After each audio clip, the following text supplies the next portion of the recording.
Welcome back to another day at Staten Island. This thing behind me, it's a 2011 Chevy Equinox with a 2.4 liter direct injected engine. And right off the bat, Keith said it's a good one, so I trust him on that. So the history of this vehicle,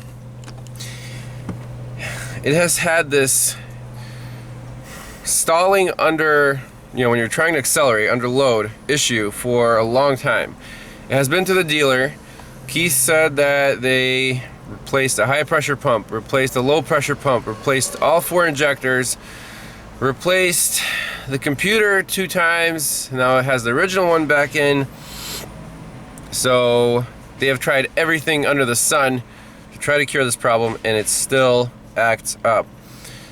You can actually make it act up in the parking lot here. So let's start it up. Now I know the fuel gauge is on E, but so in park, revs up fine, no problems. Pull on the brake, put it in drive, seems to be okay. You give it a little bit of gas, instant stall. What the heck? I don't think it's supposed to do that. I mean, you're supposed to be able to engine brake it at least for a little bit. But yeah, and it's recreatable. So start up. Let's see, try to put it in reverse.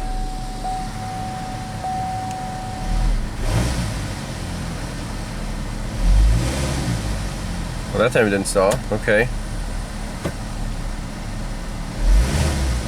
Oh, now it actually is responding. Uh-oh. Missed opportunity. Got a headlight out that they, Oh, okay. So under light throttle it's stalled out, but under heavy throttle it seems to be okay. Let's try again.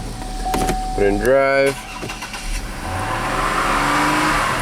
So I'll punch it. That's good. Light throttle. Okay, stumbled. Huh. Very interesting. Light throttle stalls out. If you punch it, it'll respond. Weird. Staten Island never disappoints. Let's plug in the scanner, read some codes, go from there, take it from scratch. This is probably going to be a really good one. Alrighty, codes menu, display codes. We got 2 codes here. P0089, fuel pressure regulator performance, interesting, and P0300, engine misfire detected.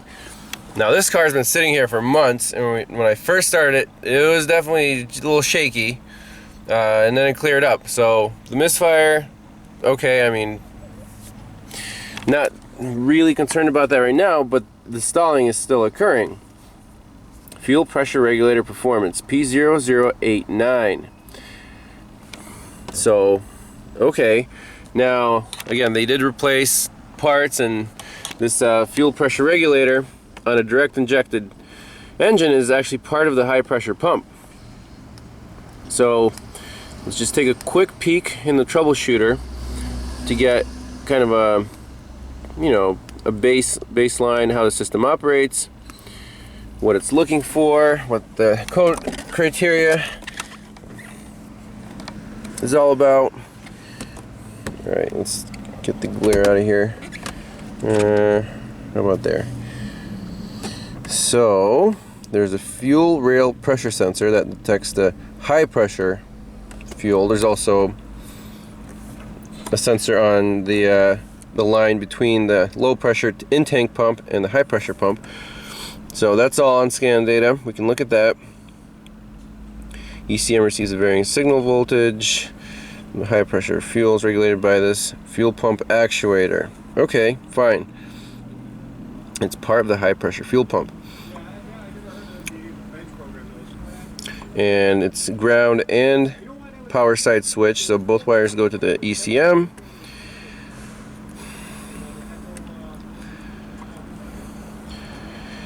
Okay, conditions for setting the DTC.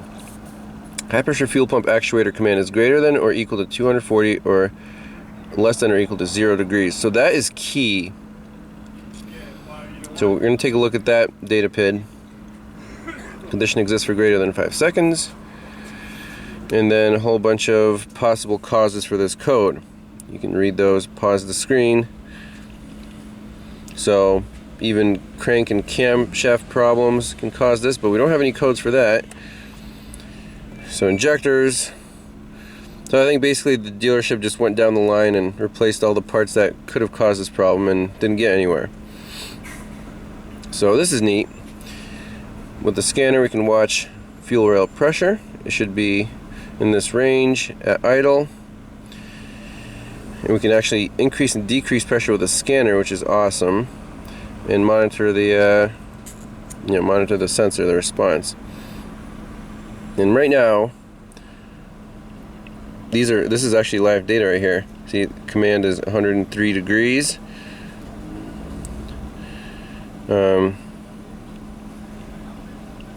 So I don't know. Let's try this test for lack of a better place to start. So start up. Okay.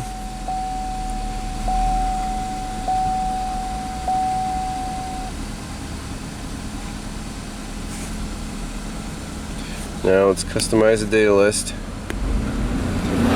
What do we want? Let's do MAF, TPS, oxygen sensors. Why not? Short-term, long-term fuel trim, pump relay command. Let's see, SAI, solenoid valve command. What do we really want to see? We want to see fuel rail pressure sensor, fuel rail pressure, that's the high pressure, and desired, that's key, FRP regulator command.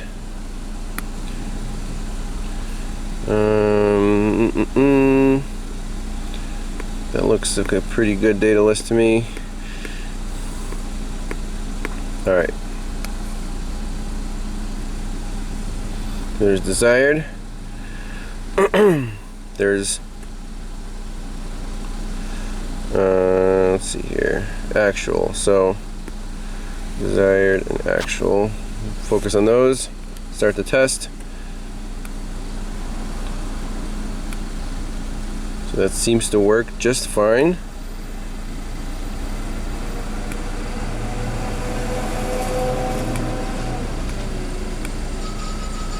Oh, it's really maxing out there. Drop it back down. Seems to be alright.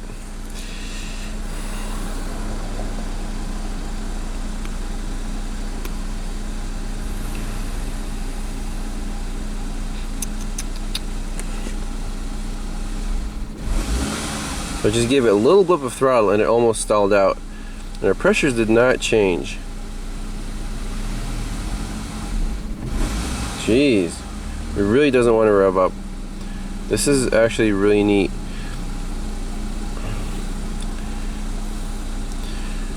Let's get out of here. No, well, I timed out anyways. And I want to look at data. Shut it off. Don't want to warm it up too much just in case the problem gets better. I want to see, what do we want to see? Like TPS versus injector pulse width. So again, customize the data list. TPS, MAF grams per second. Engine speed. Let's do map, why not? Let's see what happens to our O2.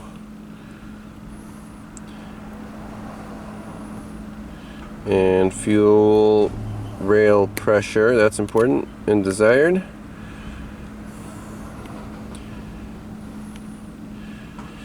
Okay, I think that's a good list. Alright, let's try it out.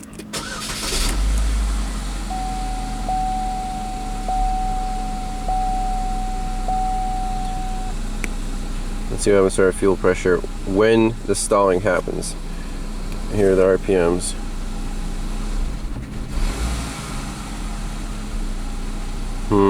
Wow. What happened to our TPS?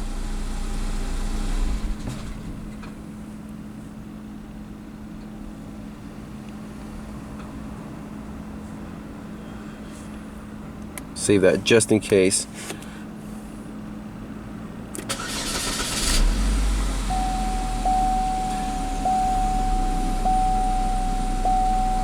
And I also wanted to graph injector pulse width. So let me see if that's available here.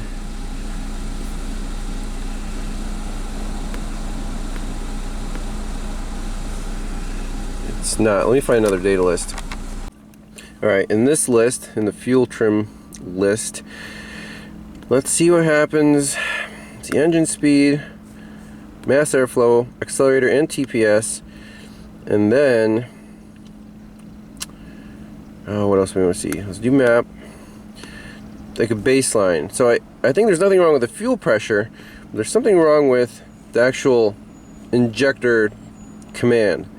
That's what it feels like. It just falls on its face, but once it gets past that section in the throttle, you know, position, it responds okay.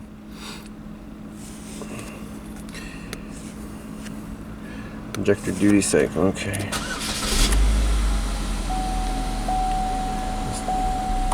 Oh man, this blare's ridiculous. Wow.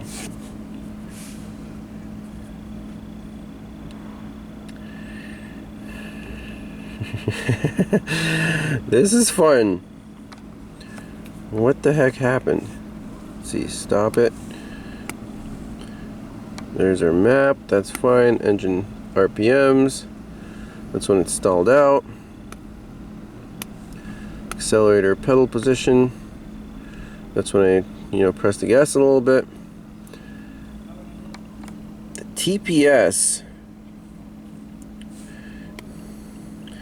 I mean, is that normal? A little throttle blip.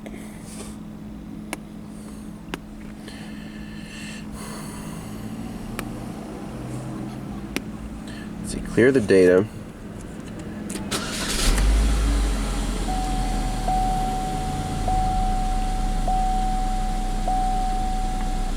I'm just very slowly pushing on the throttle.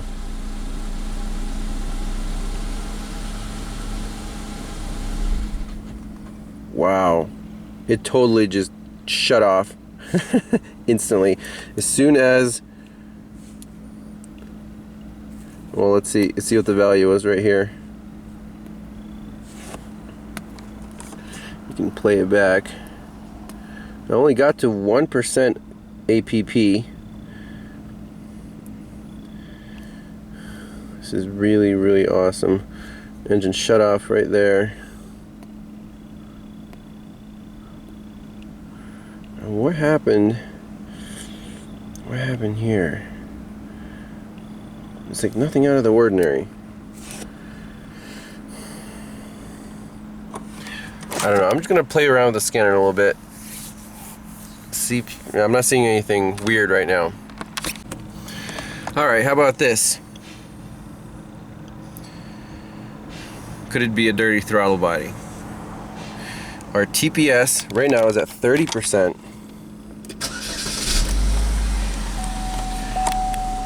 And our idle, it's at 13%. I think that's kind of high. You would think it'd be like, yeah, maybe 5%. Because if you get it above, there you go, 20, it's good. Now I'm releasing it very slowly. Oh, didn't like that.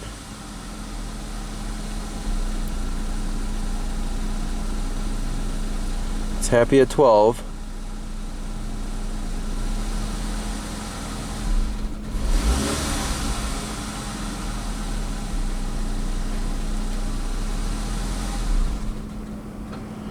Jeez, that is tough.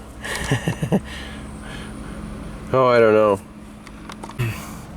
So the neat thing about this car is that it's very reproducible right here in the parking lot. We don't need to test drive it. What I want to do is clear out these codes and see if anything comes back. It's not misfiring right now, and the fuel pressure seems to be holding just fine. So I'm going to clear these out. I already took a look at the freeze frame. I guess I can show you that so no one yells at me for not checking freeze frame. Just for the fuel pressure regulator. Get this on camera too. So it's at 160 degrees. APP 1, TPS 1. Map sensors at 10 inches of mercury.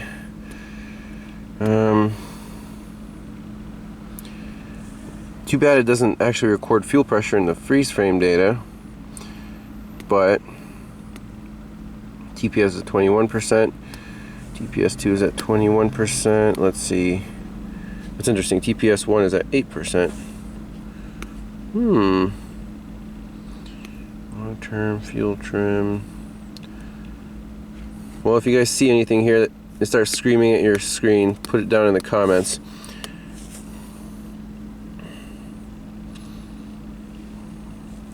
So, I'm gonna go back, clear the codes, yes, continue, codes, no codes, hooray.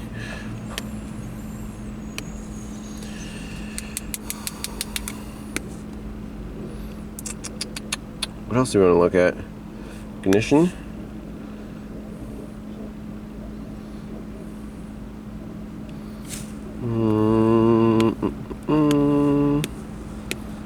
What else do we want to look at here? Exit out of there.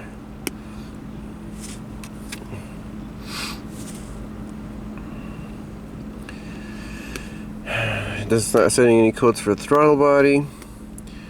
Doesn't mean it's not dirty, but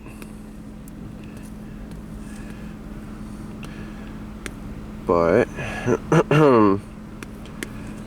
let's go back to the fuel trim data list.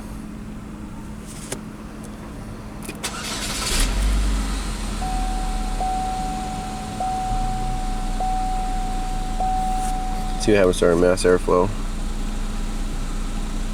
575 max? That's not a realistic number, is it? That's the exit. Fuel trim data. Okay, there we go. So I'm going to slowly depress the accelerator. Stall out. Boom. So stop that. There's our injector duty cycle.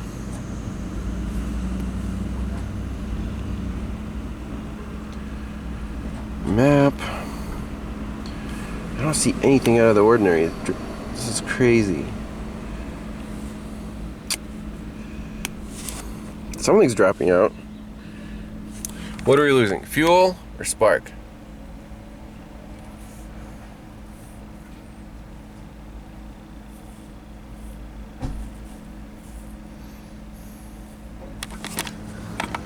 Hey Keith, this is a really good one. Oh, I know. Oh, you know already. Now, be honest, do you already know what's wrong with it? No, not yet. Okay, perfect. Not yet. It's on scan data, not seeing anything out of the ordinary. Not really. Fuel pressures, nothing. Looking at all the key parameters. I did reset the codes. No codes present, even though it just stalled out. And I'm doing it in park. I'm just lightly pressing on the accelerator. Boom, stalls out. In park. If you press it quick, it'll rev up. Oh, okay. Here, I'll demonstrate. I believe the complaint was just the opposite of that when they were driving it. Well, If they hit it so- quick, it would die out. so if I hit it- but if they feathered it in, it would accelerate. let's see. If I hit it quick, not too bad, right? Now if I do it real slow, Okay, almost. Yeah, yeah. That's terrific. Isn't that fantastic? That's crazy. And you can go the other way too. You know, if you rev it up higher first, Right. and then bring it back down slowly. Oh, come on.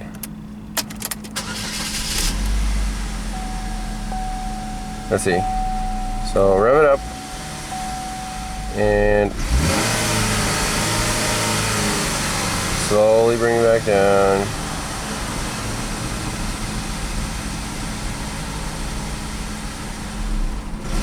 Oh, so It's that RPM range, it seems, right? yeah. I can't believe it wouldn't set some trouble code for that. Something. Something's not right, obviously. I'm sorry, did you see that signal? All right, just want to make sure. That's not a Euro. It has to be some logic behind it, right?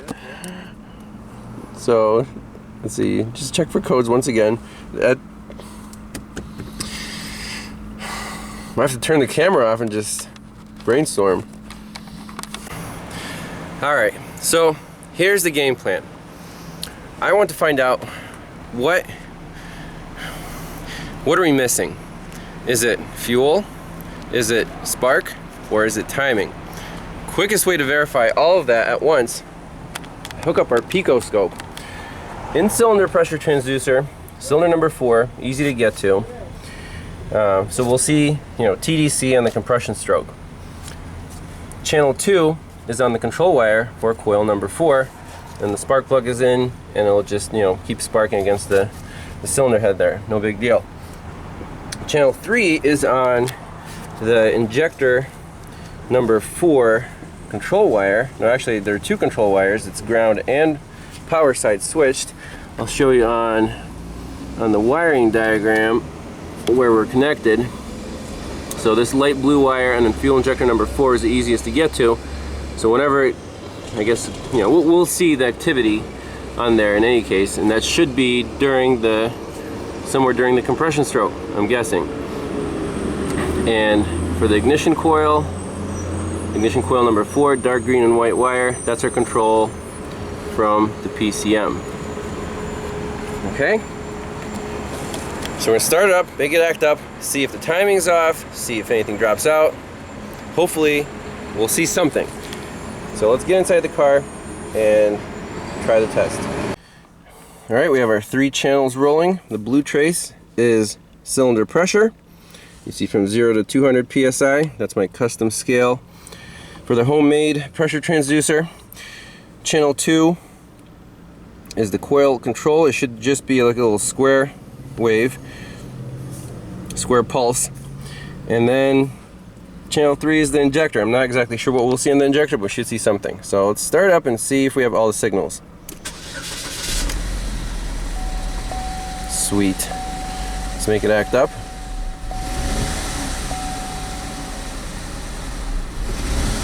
Aha, we already see what's going on.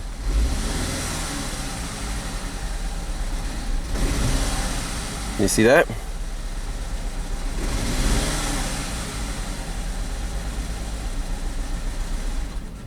Boom. Sweet. Let's analyze some data. This car's possessed. I still have no good direction. This is ridiculous. What, 2 hours in? So, let's just look at our data. This is the whole sequence of events here. So start up, run, did a snap throttle there, didn't stall out, and the third page, it's stalling on its own. So up till this point, we can look at our ignition timing, our fuel injection timing. Seems to be reasonable, just looking at the waveforms. There's our ignition pulse. Advanced, we can put in cursors, but we don't really need to.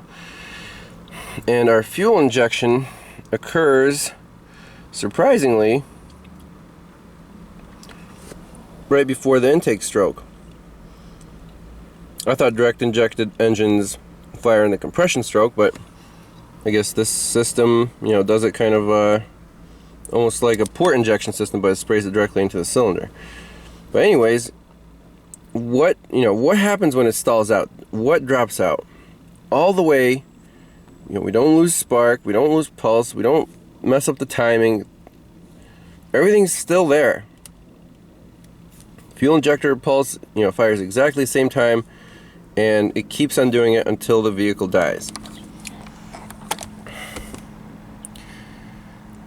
Thinking about this logically, the only thing that I can think of that would cause this, because we verified, you know, the basics, is fuel pressure. That's it. I don't see any other thing that would cause an engine to stop running when the timing is, you know, doesn't get interrupted. We don't lose spark, we don't lose injection pulse.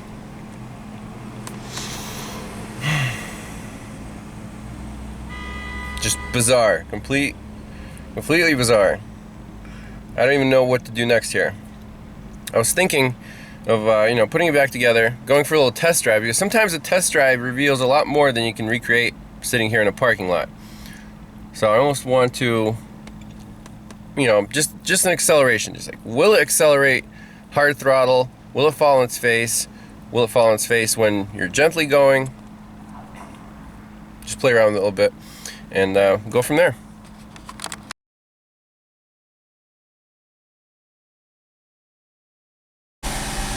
So I'm just playing around with the scanner again. Got the RPMs up, and I'm gently letting them down and seeing how it runs. It's starting to stumble right now. Almost like a lopey, you know, like the EGR valve stuck or something. Up. It smells kind of bad. Oh, see, it really didn't like that. Looking at fuel trims, the fuel trims are freaking fantastic. Amazing.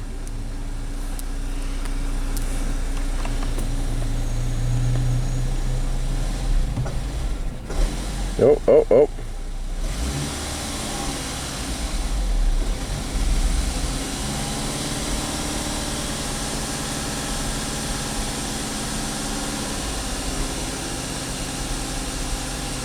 Really running poorly.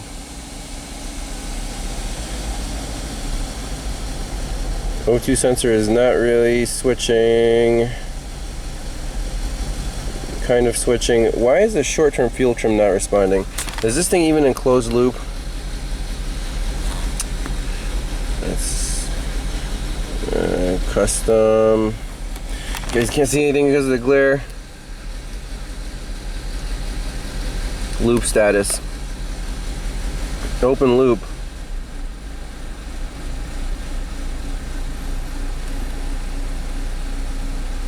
Why is it an open loop? See if we set any codes. Engine misfire detected. Yeah, great. That's convenient.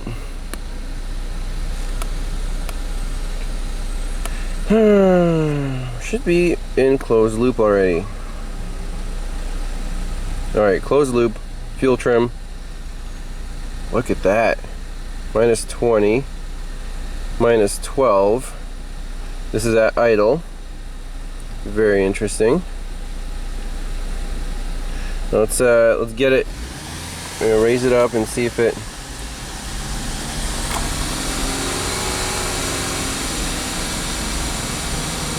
Minus 14 on the long. We'll drop the RPMs down. You guys can see the RPMs here.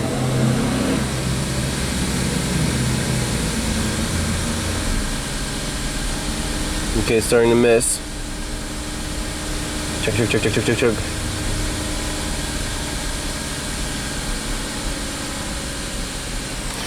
So, okay. Seat of the pants. It's a mixture problem and or like valve timing. That's the seat of the pants. Like EGR valve, we saw this on the Volkswagen where the cam actuator was stuck. Oh, now it went to open loop for some reason. Lopey. Look at our cam actuator data. What you want to look at, you know, the variance, command versus actual.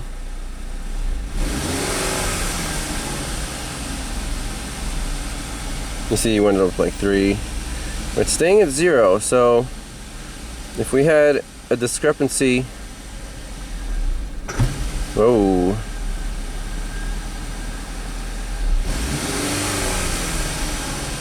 Just want to get back to its like lopey state.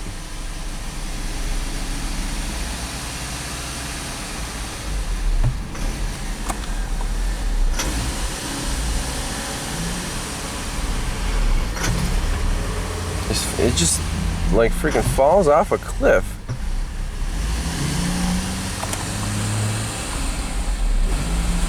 How is that even possible?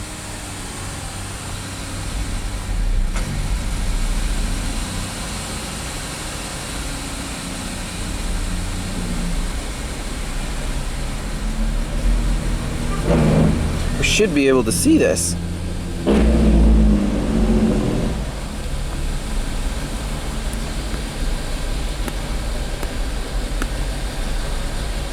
There's absolutely nothing out of the ordinary, but it runs like crap. This is awesome and a little frustrating at the same time. We're getting somewhere. So remember the gut feeling where I said it felt like a valve timing problem, just like the Volkswagen? Well, check this out. I unplugged both intake and exhaust actuators right here. All right, now we repeat the same experiment.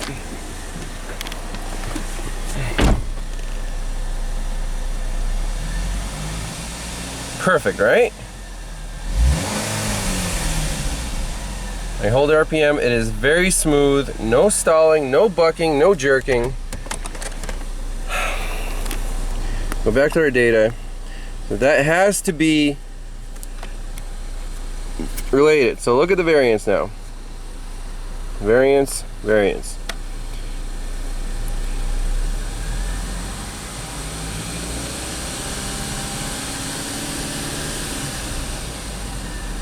Okay, very cool. Couple options here. Did the timing chain jump? Possibly.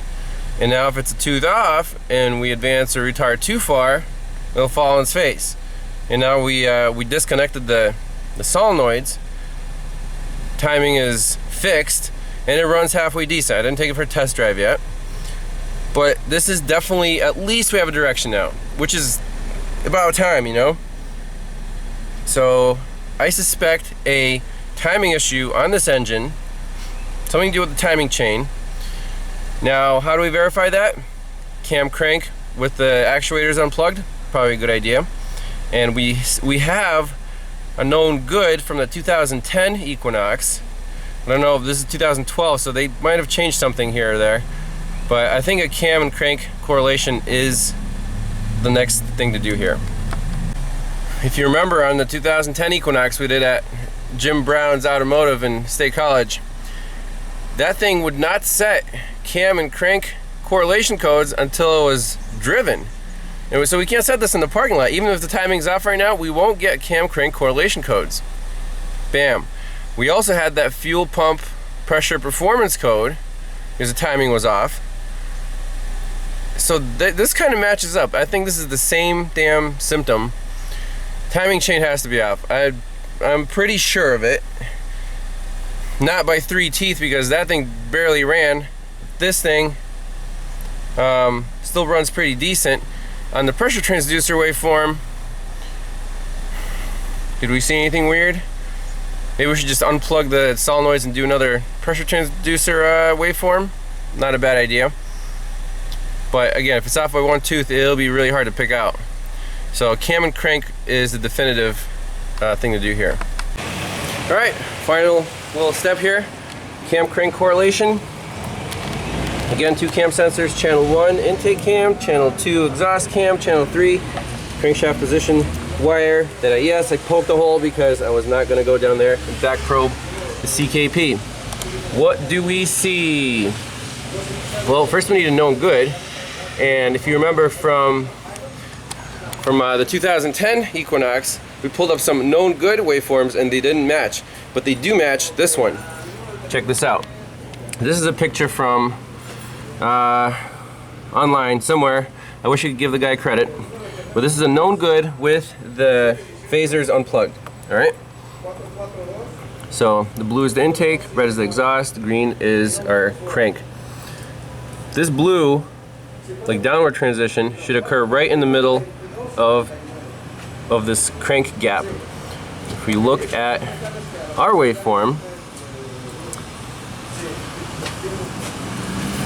we can measure several places, but there's the middle, there's the transition, about 30 degrees off. Okay, and we can also measure, for example, this blue to this red.